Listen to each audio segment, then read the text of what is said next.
오늘도 하나님께서 오늘 예배하러 나오신 여러분에게 크신 은혜 주실 줄 믿습니다.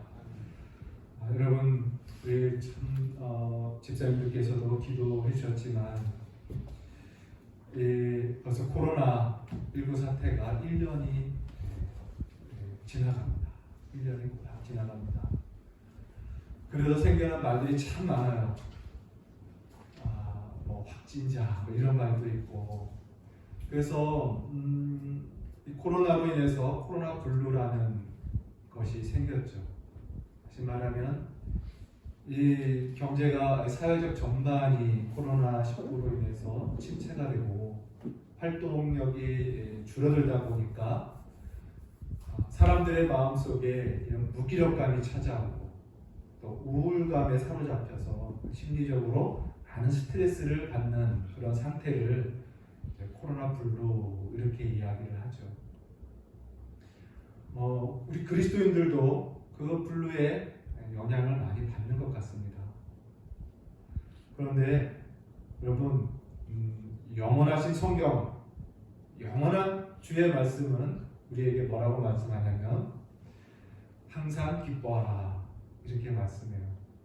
특별히 주 안에서 기뻐하라, 또는 주 안에서 크게 기뻐하라 이렇게 말씀해요. 오늘 우리가 읽었던 이 본문 1절에서도 사도 바울이 말하지 않습니까? 내가 너희에게 말하노니 주 안에서 기뻐하라, 크게 기뻐하라 이렇게 말씀합니다.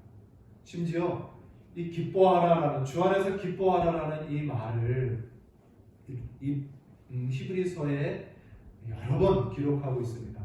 그러다 보니까 바울이 3장에 또 주 안에서 기뻐하라 이렇게 쓰면서 뭐라고 말하냐면, 내가 이 기뻐하라는 말을 반복해서 쓰는 것이 나에겐 아무런 수고로움이 없다 이렇게 말해요. 그리고 오히려 내가 이 기뻐하라는 말을 너에게 자주 이 빌립보서 한 책 안에서 자꾸 반복적으로 하는 것이 너희에게 안전합니다 이렇게까지 고백하는 것입니다. 그만큼 성경은요, 우리 그리스도인들에게 주 안에서 기뻐하라라고, 또 크게 기뻐하라라고 분명하게 말씀합니다. 이유는 무엇이냐면 우리가 어떠한 상황에서나 주 안에서 기뻐할 이유가 있다는 것을 성경은 가지고 있기 때문에 그래요. 그 이유를 성경은 가지고 있어요. 그래서 우리에게 그것을 말하는 것입니다. 주 안에서 항상 기뻐하라. 그래서 여러분, 우리가 성경은 특별히 하나님의 이 복음은 이론이 아니라는 거예요. 복음은 말씀대로 하나님의 능력이라 하신 것처럼 복음은 하나님의 능력을 체험하는 것을 동반해요. 하나님의 능력 체험을 가져다 주는 것이 복음입니다. 오늘 우리가 읽은 이 말씀도 사도 바울이 쓴 글이지만 이론으로 쓴 것이 아니라 사도 바울이 경험한 그 복음의 능력을 기록한 것입니다. 그가 체험한 능력을 기록하면서 기뻐하라고 이야기하는 거예요. 그래서 오늘 저와 여러분이 오늘 말씀을 들을 때 어떠한 태도를 가져야 하냐면, 하나님의 말씀의 이론을 듣는 것이 아니라 하나님의 능력을 체험하고자 하는 태도로, 복음의 능력을 체험하고 경험하고자 하는 자세로 오늘 말씀을 듣기를 바랍니다. 자, 여러분, 아까도 서두에 말했지만 이 코로나 이 블루, 이게 어떻게 우리에게 다 생겨나는 것입니까? 코로나라는 환경 때문이죠. 환경. 우리를 둘러싼 환경 때문입니다. 그래서 우리의 이 우울감이나 무력감, 우리들의 이 정서가 환경에 의해서 좌우를 받아요. 지배를 당하죠.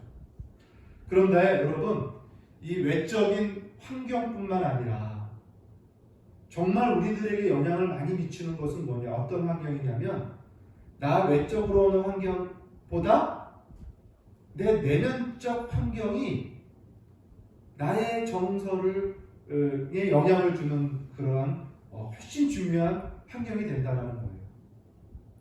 그래서 나라는 존재를 내가 어떻게 인식하고 있느냐, 나라는 존재가 누구냐에 따라서 내가 갖는 그 행복감이나 또는 불행감 이런 것들이 결정이 된다는 거죠. 대부분 사람들이 내가 가지고 있는 나라는 환경을 많이 생각할 때 나의 가정 환경, 나의 출생 배경 이것을 많이 생각합니다. 또 내가 가진 돈, 내가 가진 학벌, 나의 어떤 재능, 나의 외모, 내가 그동안 살아가면서 이루었던 나의 경력, 이런 것들을 통하여 내 삶의 행복감과 자존감을 여기서 결정하려는 그런 모습이 우리에게 있어요. 만약에 이 시간에 천사가 여러분 각 사람에게 이런 질문을 했다고 해봅시다. 너의 인생을 가장 행복하게 만들어줄 수 있는 것, 그 요긴한 것 하나를 구하라 라고 한다면 여러분은 무엇을 구하겠습니까? 내 인생을 행복하게 만들어줄 수 있는 중요한 어떤 그 일, 중요한 어떤 요소, 그것을 하나 구하려면 무엇을 구하겠냐는 거예요.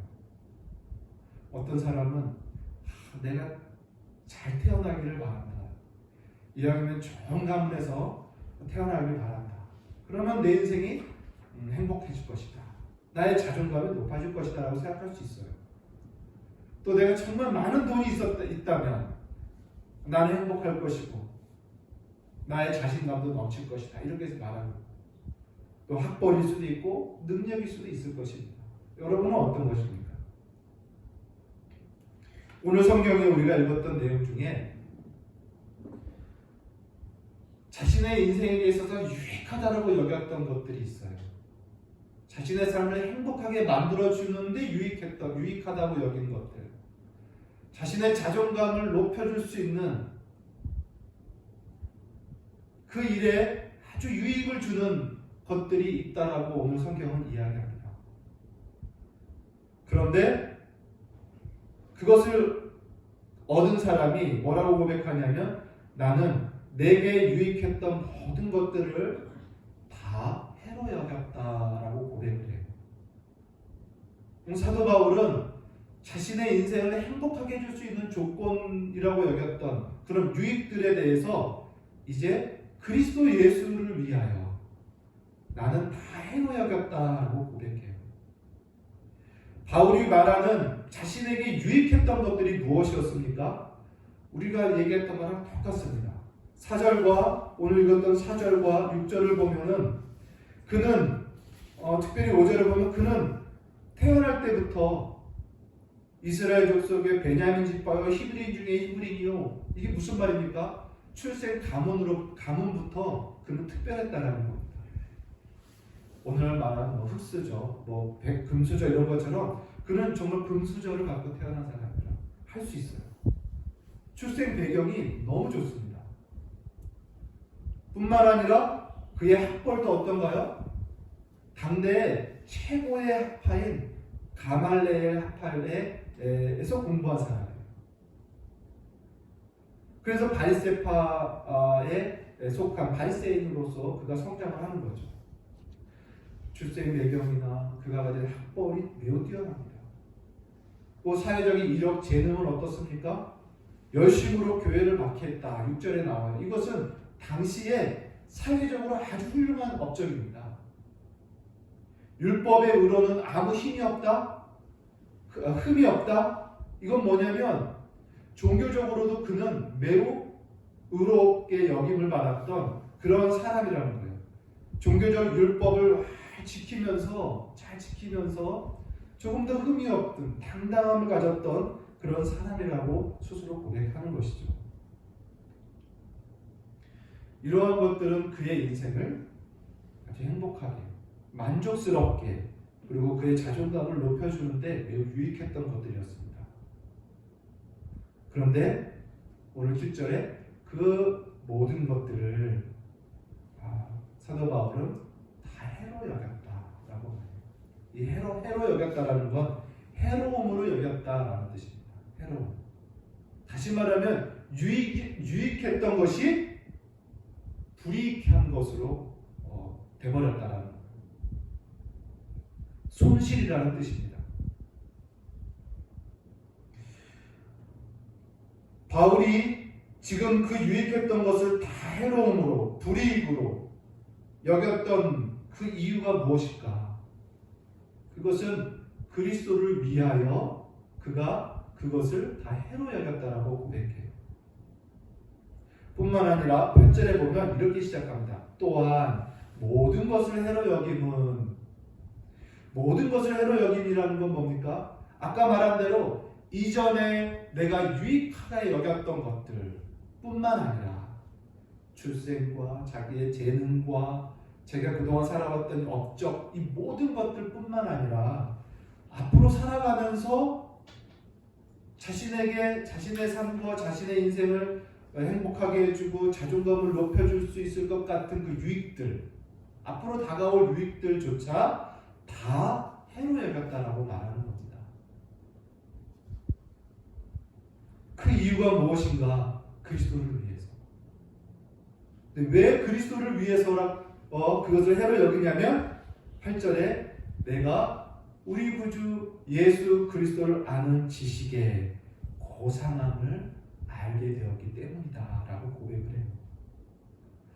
그러니까 사도 바울은요, 자신의 인생에 가장 가치가 있는 것으로 여겼던 것들이 그리스도 예수를 만나고 나니 그것이 가장 고상한 가치들이 아니었다라는 거예요. 자기 인생을 유익하게 해주는 것들이 아니었다라는 거예요. 오직 예수 그리스도를 만나고 나니 그 그리스도를 알아가는 것, 그 그리스도를 풍성히 아는 것이 가장 고상하고 가장 가치 있다라는 것을 사도 바울이 깨닫게 된 것입니다. 우리가 천국에 대한 비유를 지난주에 말씀을 들었어요. 천국 비유에 대해서 어떤 걸 들었습니까? 가장 값진 보물을 발견한 사람의 행동이 어땠습니까? 가장 값진 보물을 발견하고 나니까 자신이 소유하고 있는 모든 돈들이 더 이상 가치로 여겨지지 않았어요. 그것을 다 팔아서 그 값진 보물을 살기에 아깝지 않았다는 것입니다.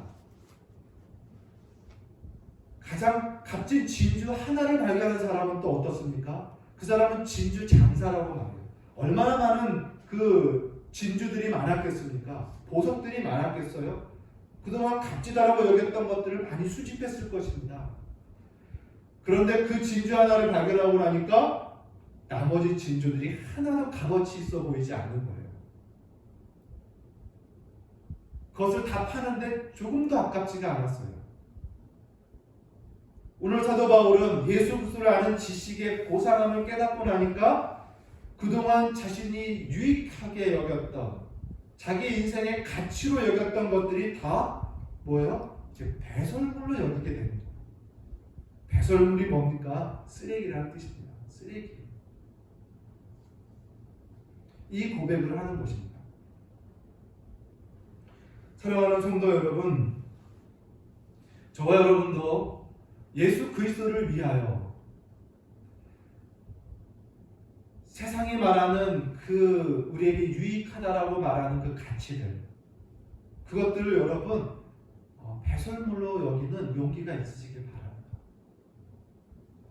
그것들이 나에게 유익할 거라고 생각되지만 사실은 바울의 고백처럼 오히려 손해입니다. 손해. 유익이 아닌 불이익을 가져다 두는 것들에 불과해요. 왜냐하면 참된 값진 보물을 바라보지 못하게 하기 때문에 불이익고 손해고 해로움이라는 것이에요. 이 가장 값진 보물로 인해서 기뻐하고 즐거워하고 그것 안에서 만족을 누려야 되는데 다른 거짓된 보물, 거짓된 아름다움에 마음이 사로잡혀서 진짜로 오는 그 즐거움을 빼앗겨버리고 잃어버린다. 그런 손해와 불이익을 받게 된다는 의미입니다. 그래서 여러분, 우리는 이 예수 그리스도를 아는 지식의 고상함, 그리스도를 아는 지식에 저와 여러분의 마음이 완전히 빼앗겨지기를 바랍니다. 그래서 예수님을 더 가까이 하고 그 예수님을 더 사랑하고자 하는 그런 마음이 저와 여러분에 있길 바랍니다.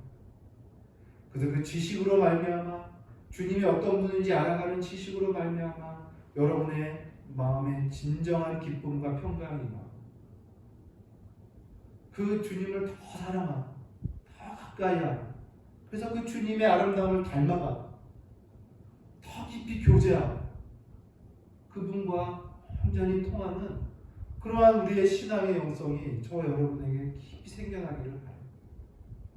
이것을 방해하는 것들이 아까 세상의 유익들로 여겨지는 그 가치들이라는 것입니다.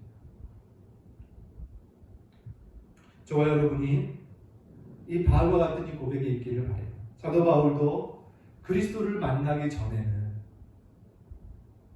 중생하기 전에는, 성령으로 영의 눈이 뜨이기 전에는 아까 말한 그 세상의 그 유익들이 자신의 인생을 행복하게 해주고 자신의 가치를 높여주는 것들로 여겨왔었어요.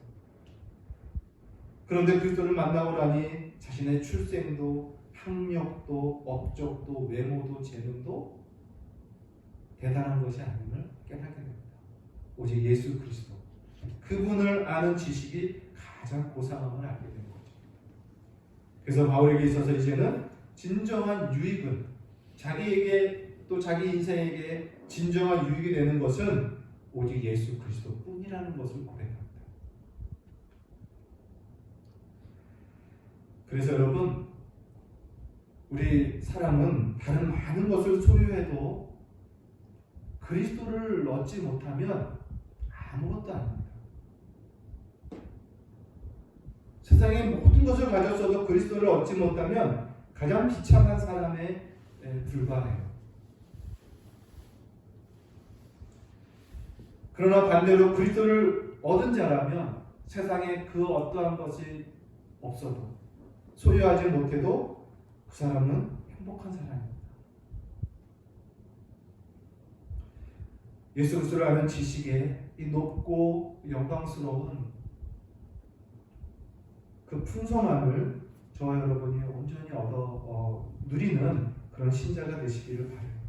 그래서 저와 여러분의 신앙생활에 생활의 내용을 볼 때 이 그리스도를 아는 지식을 얻기 위하여 얼마나 수고하고 노력하는지 생각해 봐야 합니다. 가장 값진 보물을 소유해 놓고도 이 보물이 주는 기쁨과 즐거움과 이 유익은 알지 못하고 다른 것들의 시간을 빼앗기는 것은 아닌지 생각해 볼 필요가 있어요. 그리스도를 아는 지식을, 그리스도의 지식을 아는데 저 여러분 얼마나 게으르며 나태하고 있는지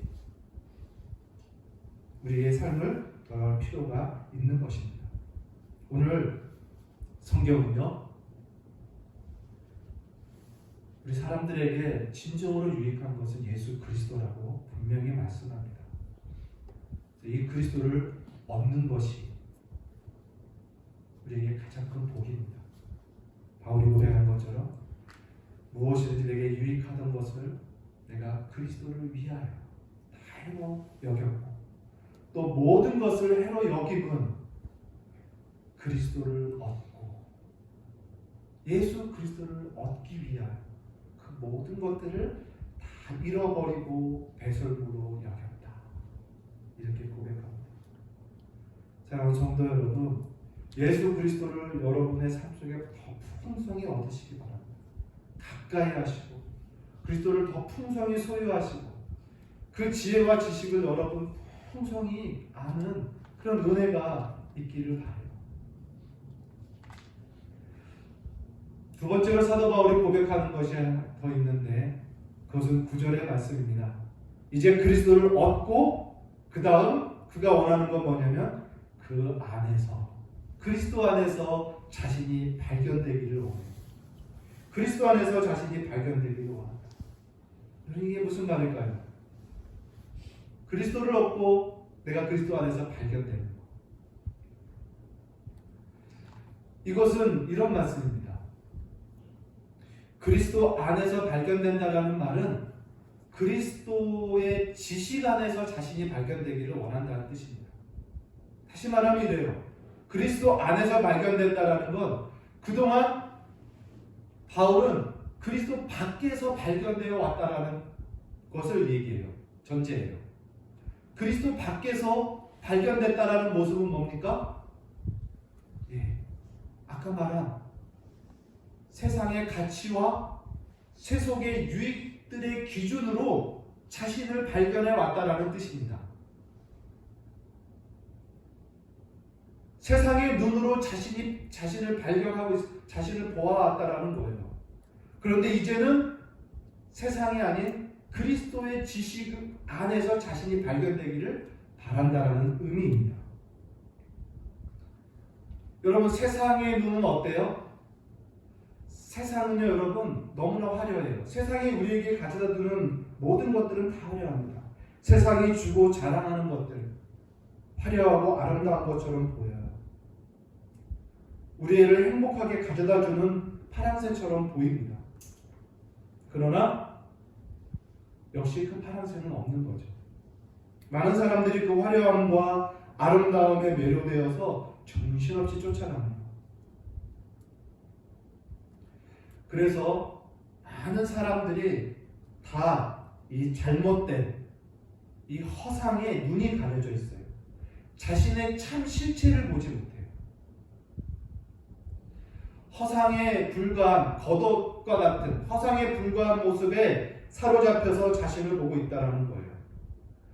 그 허상에 불과한 그것으로 보면서 희노애락을 결정하는 거예요. 아까 말한 그런 자신의 출생이 어떠냐에 따라서 희노애락이 결정되고, 자신의 학벌이 어떠냐에 따라서 자신의 행복과 불행감이 결정된다는 뜻입니다. 자신의 재능을 바라보면서, 외모를 바라보면서 스트레스를 받고 우쭐하거나 우울하거나 교만하거나 낙심하거나 하게 된다는 거죠. 그러나 그 그리스도 밖이 아닌 그리스도 안에서 자신이 발견되기를 원한다는 건 무슨 말이냐면, 그런 허상을 다 벗어버리고 잘못된 그 옷들을 다 벗어버리고 참 실체를 그리스도 안에서 발견되고 싶다라는 거예요. 그리스도를 아는 지식 안에서 발견됩니다. 곧 내가 진정 누구인가, 참 나의 모습을 발견되기를 바란다는 뜻입니다. 그래서 오늘 바울이 말하는 그 안에서 발견되려 한다는 말씀은요,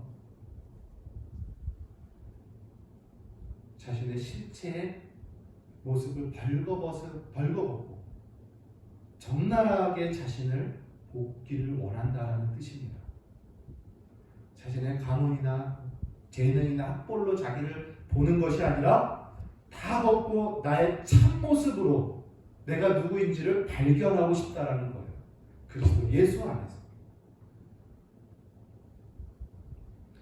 그런데 그걸 다 벗고 나니 어떻게 됩니까? 여러분, 나의 재능도 나의 모든 그 자격 요건도 다 벗고 나니 어떻게 돼요? 정말 표현대로 내가 벌거벗은 것 같이 드러나게 되는 거예요. 적나라하게 드러나는 거예요. 아무것도 아닌 것이 발견됩니다. 예수 안에서. 그런데 놀라운 건 뭐냐면, 그리스도 밖에서 내가 벌거벗은 상태, 내가 아무것도 아닌 나의 실체가 사람들에게 들키면 어떻게 됩니까? 부끄럽고 얼굴이 뜨겁죠. 낯뜨거울 거예요. 부끄럽고 괴로울 것입니다. 그런데 그리스도 안에서 적나라하게 다 실체가 드러나면 부끄러울 줄 알았는데 부끄럽지가 않아요. 벌거벗음이 전혀 부끄럽지가 않아요. 마치 아담과 하와가 하나님 앞에서 창조되어지고 죄짓기 전에 그 상태에서 벌거벗었어도 아무런 부끄러움을 몰랐던 것처럼 하나님 안에서 얼마든지 자유롭고 만족스럽고 행복했던 것처럼 그리스도 예수 안에서 이 세상의 허울들을 다 벗고 나의 실체를 바라보는데 부끄러움은커녕 오히려 거기서 자유함을 경험합니다. 벌거벗었어도 아무렇지가 않아요. 부끄럽지가 않습니다. 왜냐? 바울은 그것을 말하고 싶어요. 왜 그런가? 다 벌거벗었는데 그리스도 안에서 새로 입혀주는 옷이 있었어요. 그 옷 때문에 하나도 부끄럽지가 않았습니다. 바울이 그 안에서 발견되고자 하는 그 소원은 바로 이것 때문인 것입니다. 아무런 부끄러움이 없는 이 복을 바울은 그가 경험했던 거예요. 그게 무엇이냐? 오늘 후반절에 나오죠. 9절에 내가 가진 의는 율법에서 나는 것이 아니요 오직 그리스도를 믿음으로 말미암은 것이니 그 믿음으로 하나님께로부터 난 의라. 이렇게 고백합니다. 그 바울이 그리스도 안에서 발견된 것은 뭐냐면 자신의 실체 아무것도 아닌 것을 발견했으나 그러한 나에게 주님이 거저주시는 주님으로부터 나온 의의 옷을 바울에게 입혀주셨다라고 이야기하는 거예요. 하나님으로부터 오는 의의 옷. 자, 여러분 이 의라는 것에 대해서 여러분 생각해 봅시다. 의가 뭡니까? 의. 신앙생활 오래 하시고 말씀도 많이 듣는 여러분, 이 의가 무엇입니까? 죄 없는 것을 말해요. 죄 없는 것. 죄 없는 상태. 아무런 혐의 없는 상태. 그래서 뭐 깨끗하고 거룩하다 이런 의미가 되기도 합니다. 그래서 이 의, 죄 없는 것, 아무런 혐의 없는 이 상태를 소유하는 건요, 우리 인간에게서 매우 중요한, 어쩌면 가장 중요한 덕목입니다. 이 의를 갖추지 못하면 그 사람은 말 그대로 불의한 사람이 되는 거예요. 의를 갖추지 못했기 때문에. 그래서 불의한 사람은 어떻게 됩니까? 마땅히 그 불의에 대한 심판을 받게 돼 있어요. 그러나 이 의를 소유한 사람은 어떻게 됩니까? 그 심판으로부터 벗어나서 그 형벌로부터 정죄로부터 자유케 되는 것이죠. 그래서 이 의를 소유한다라는 것은요, 우리 인간에게 매우 중요한 문제입니다. 그런데 안타깝게도 대부분의 사람들은요, 이 의에 대해서 관심이 없어요. 이 의가 얼마나 중요한지 모르고 살아갑니다. 오히려요, 이 의에 대해서 이 의라는 것이 존재하는 것을 부정합니다. 의라는 건 없다. 그 기준이라는 건 없다라는 거예요. 그래서 그러다 보니 이 의에 의해서 나오는 심판도 부정하게 되어 있는 거예요. 그러니 심판하는 심판주가 있다라는 것도 부인하게 되고, 이 공의로 심판되어 나중에 멸망된 역사적 결말, 이 지구의 인류의 역사적 결말도 동일하게 부정하는 일을 행한다는 거죠. 그러나 로마서 1장 우리가 배운 대로 핑계할 수 없는 일이 나타납니다. 뭡니까? 이 모든 불의에 대하여 하늘로부터 하나님의 진노가 나타난다. 그리고 핑계할 수 없다라고 분명히 말씀해요. 그때가 되면 많은 사람들이 통곡하며 이를 갈며 두려워 떠는 거죠. 두려워 떨며 슬피 울며 멸망에 떨어지는 것을 성경은 말합니다. 여러분, 이 의는 매우 중요한 거예요. 그래서 이것을 획득하는 것이 중요합니다. 성경에 이 의를, 이 중요한 의를 획득하는 방법 두 가지를 성경은 가르쳐주고 있습니다. 하나는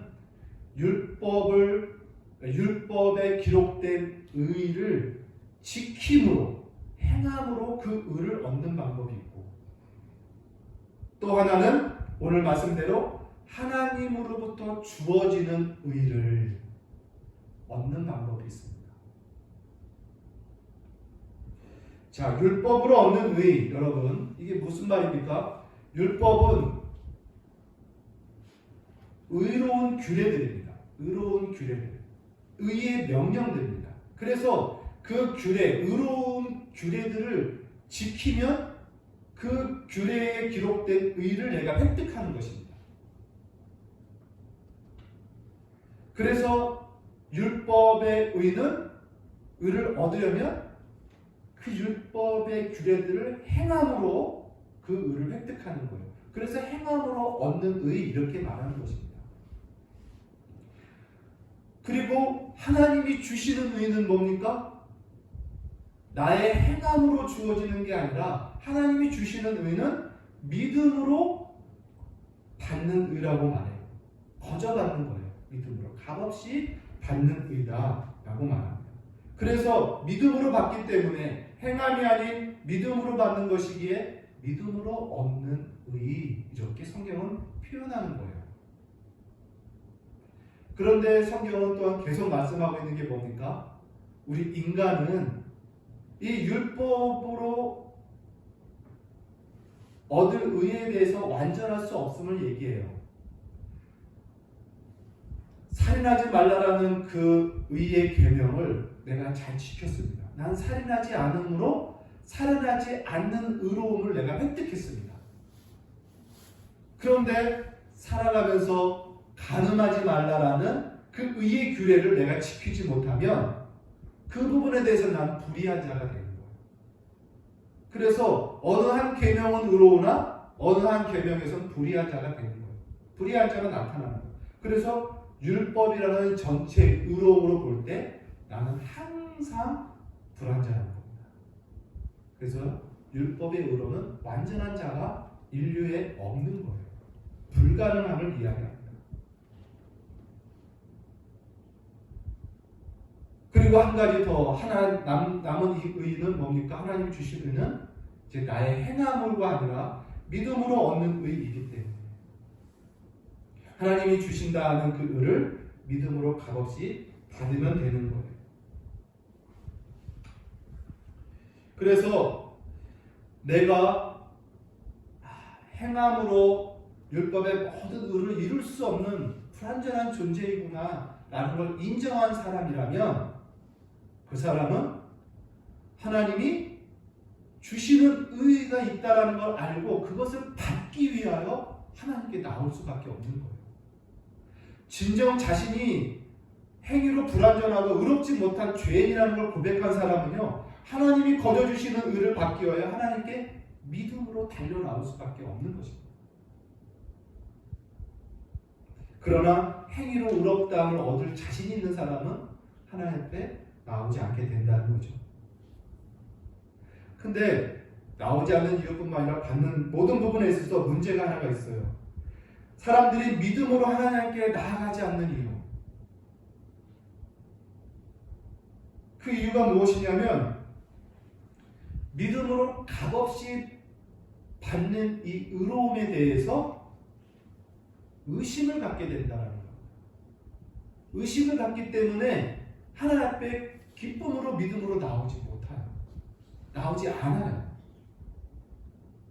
왜냐하면 그래도 내 양심이 내가 어떠한 대가도 조그만 대가도 치르지 않고 믿음으로 거저받는다는 것에 대해서 마음이 편치 않아요. 이 양심, 우리의 양심이 그걸 거부하고 있는 거예요. 값없이 받은 의로움에 대해서 신통치 않게 여기는 것이 우리 인간에게 있어요. 내가 행하여 얻은 의는 상당히 만족하고 강한 의로 여기지만 거저주는 의에 대해서는 무력하게 여긴다는 뜻입니다. 그래서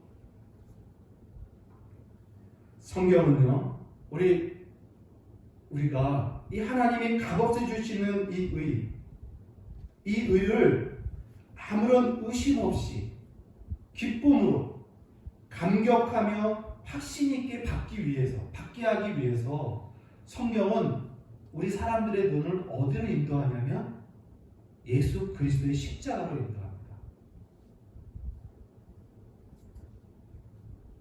하나님이 거저 주시는 의를 확신 있게 받아 누리려면 그리스도 예수를 바라보게 하는 거예요.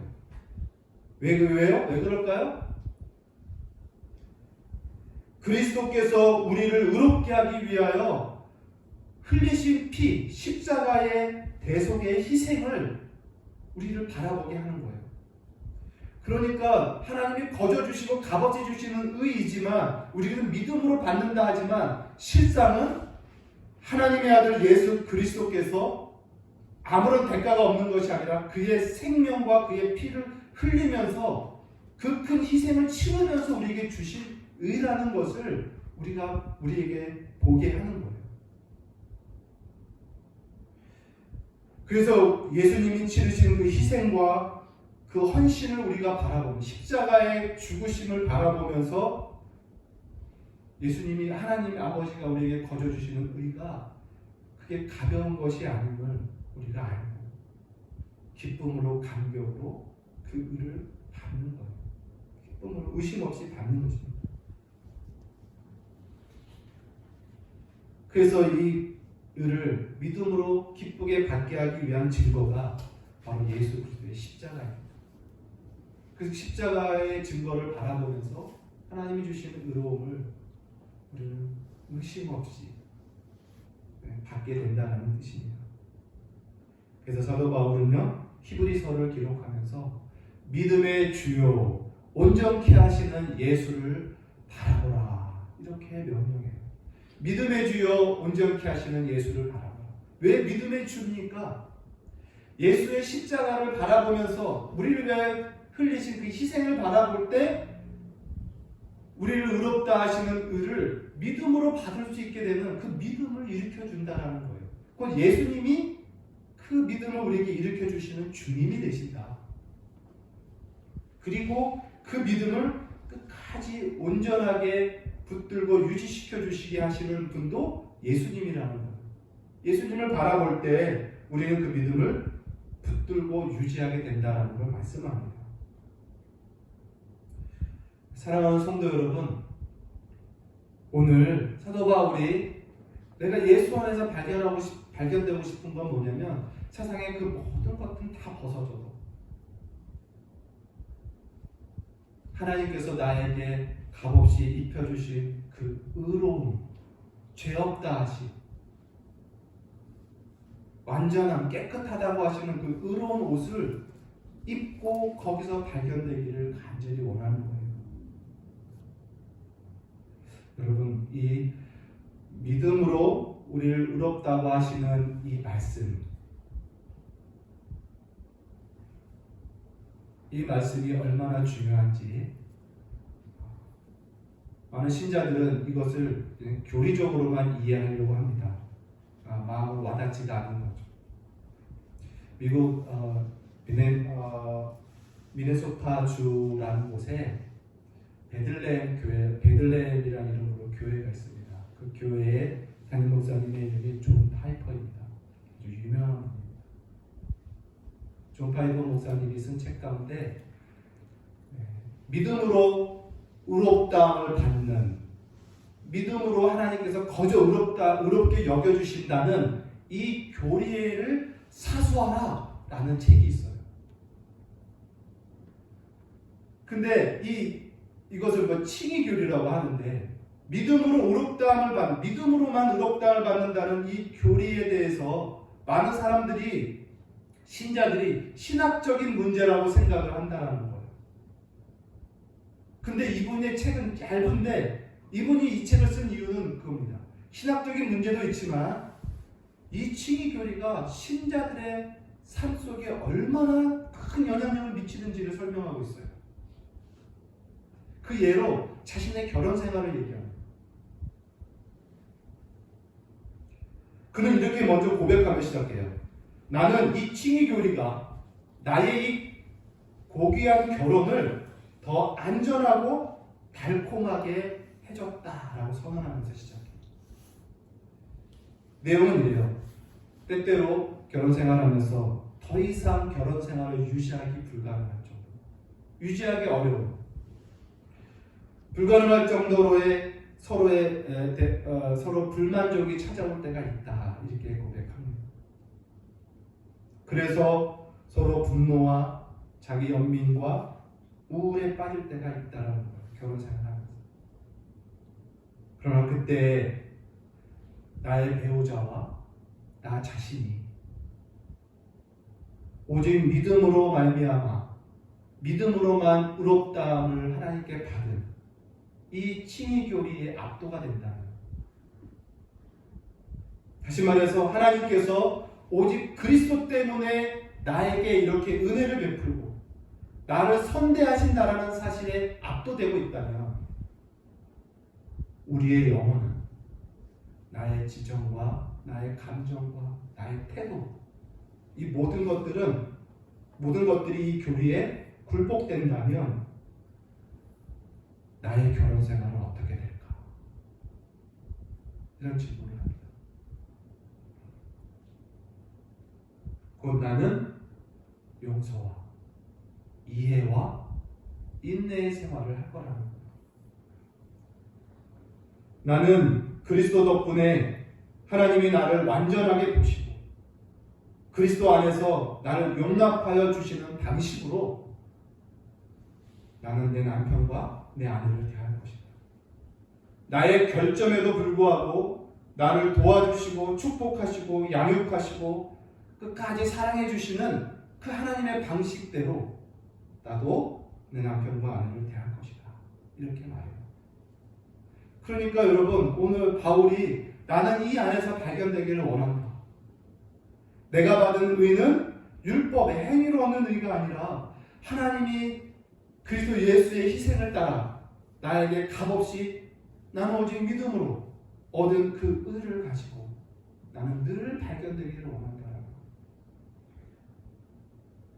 그래서 서로 용서하기를 하나님이 그리스도 안에서 너희를 용서함 같이 하라라는 이 말씀을 이 존 팔버 목사님이 마음에 간직할 수 있는 겁니다.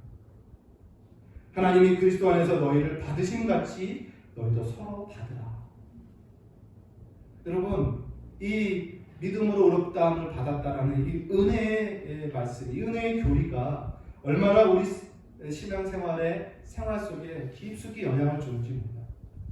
그래서 이 존 팔버 목사님은 자신의 결혼 생활에 많은 위기가 닥쳤을 때 늘 이 칭의 교리에 압도돼요. 자신의 영혼이 이 교리에 굴복하면서 자신의 아내를 또 자신의 자녀들을 인내로 용서로 대한다는 것입니다. 그는 결혼 생활뿐만 아니라 아까 말한 대로 자녀와의 관계에도 이 원리를 적용하고 교회 안에 있는 많은 불량한 청소년들 또 불량한 사람들을 대할 때도 이 원리로 대하고 여러 상담의 내용 가운데 이 원리를 적용한다, 이렇게 말을 하고 있습니다. 사랑하는 성도 여러분, 그리스도를 얻고 그 안에서 발견되는 것만큼, 내가 그 안에서 발견되는 것만큼 인간이 태어나서 경험해야 할 가장 유익한 경험은 없는 것 같아요. 그리스도를 얻고 그 안에서 자신이 발견되는 이 경험. 여러분, 이것이 저와 여러분에게 풍성하지기를 바랍니다. 그리스도만이 나의 모든 것이 되심을 여러분 알기를 바라고 그 은혜 안에서 여러분 발견되기를 간절히 바랍니다. 어떤 책에 이런 내용이 있어요. 사람의 감정은 인식에서 나온다, 이렇게 말합니다. 닐 앤더슨이라는 유명한 기독교 성당가가 있는데 그가 쓴 책에 이제 나는 누구인지 내가 알았습니다라는 책이 있어요. 아주 오래된 책인데 유명한 책입니다.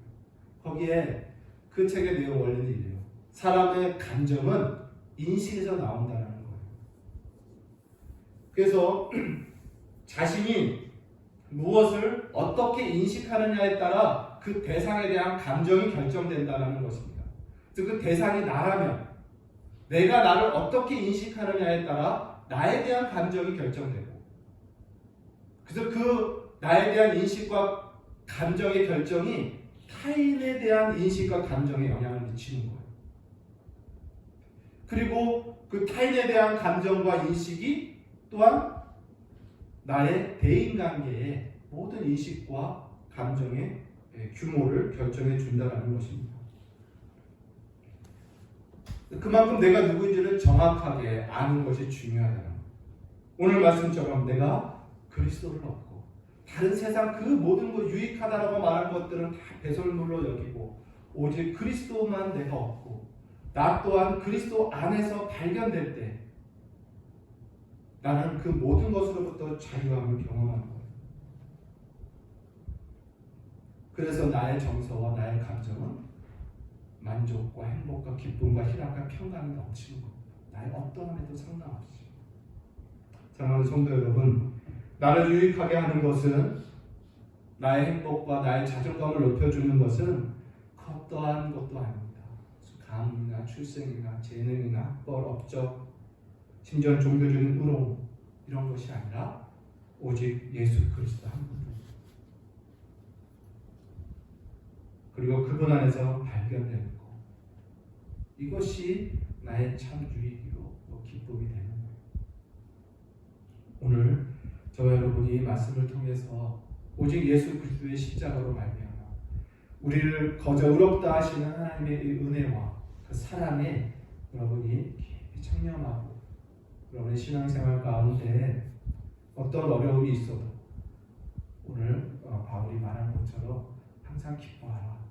주 안에서 항상 기뻐하라. 크게 기뻐하라. 라는 이 말씀으로 저의 삶에 승리가 있는 귀한 은혜가 있기를 간절히 바랍니다. 기도하겠습니다. 살아계신 하나님 아버지, 은혜와 사랑 감사합니다. 오늘 이 귀한 말씀 속에 하나님의 진리를 우리가 깨닫고 오직 예수 그리스도를 우리가 얻고 그 안에서 내가 발견되고 모든 것으로부터 자유하고 참 만족과 행복을 경험하는 귀한 신자로 살아가게 하여 주시옵소서. 내가 가진 의로움은 오직 주 예수 그리스도의 십자가의 죽으심으로 말미암아 값없이 주님이 주신 은혜임을 알고 기뻐하며 살아가는 귀한 성도 되게 하여 주옵소서.